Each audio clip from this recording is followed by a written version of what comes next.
We are talking about salt in our diet today. What happens when we consume too much salt, and how can we reduce it in our diet? And why should we do that? Hello, and welcome to Science in 5. I'm Vismita Gupta Smith. We are talking to Dr. Francesco Branca today. Welcome, Francesco. Francesco, WHO's latest report is urging everyone to reduce salt in our diet. Please explain to us what happens when we consume too much salt. Consuming too much salt is leading to increased blood pressure and to increased risk of death for heart disease and stroke. Too much salt is the most important dietary risk factor for the global burden of disease. We have one adult in four that has a high blood pressure, and we have 2 million people dying every year as a result of consuming too much salt. Francesco, how do we know if we are consuming too much salt? Most of us are consuming too much salt. The WHO recommends to consume not more than 5 grams of salt every day, which is roughly half of what on average people consume in the world.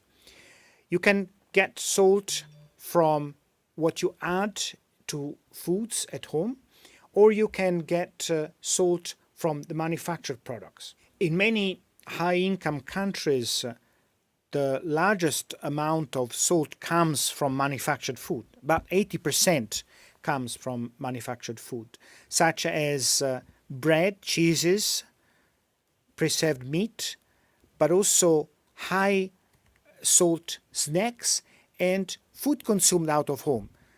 Normally the same preparation that we consume at home is less salt than the one that is produced in a restaurant, for example.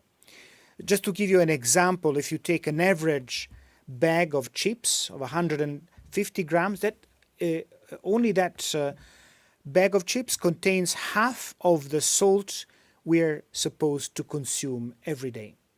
In lower income countries, sodium or salt comes mainly from what is added during the home preparation and during the preparation of preserves. It comes from condiments or other sauces that are added to the food. Francesco, let's talk about how we can reduce our salt intake.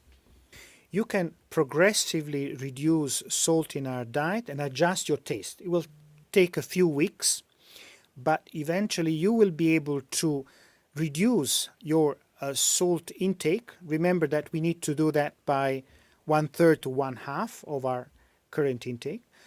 Some of it is under our control, and we can add less salt during cooking. We can replace it with other seasoning, lemon, juice, spices. We can also decide to buy less of the food that contains a high amount of salt, the processed food. We can buy less frequently certain options. We can also buy alternatives. The same products sometimes is designed to contain less salt. And if you look at the labels, it's actually explicitly mentioned that it could be a low salt product.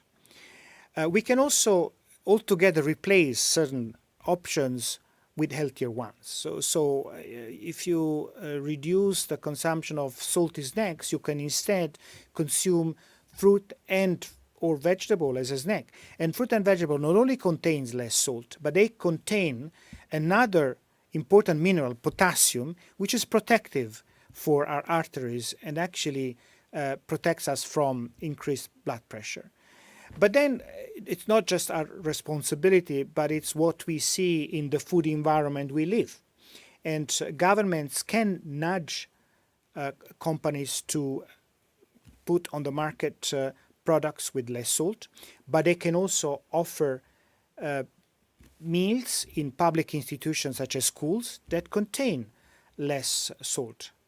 So there could be really an overall collaboration between individual consumers and public health authorities to help us reduce the risk of high blood pressure by reducing salt intake.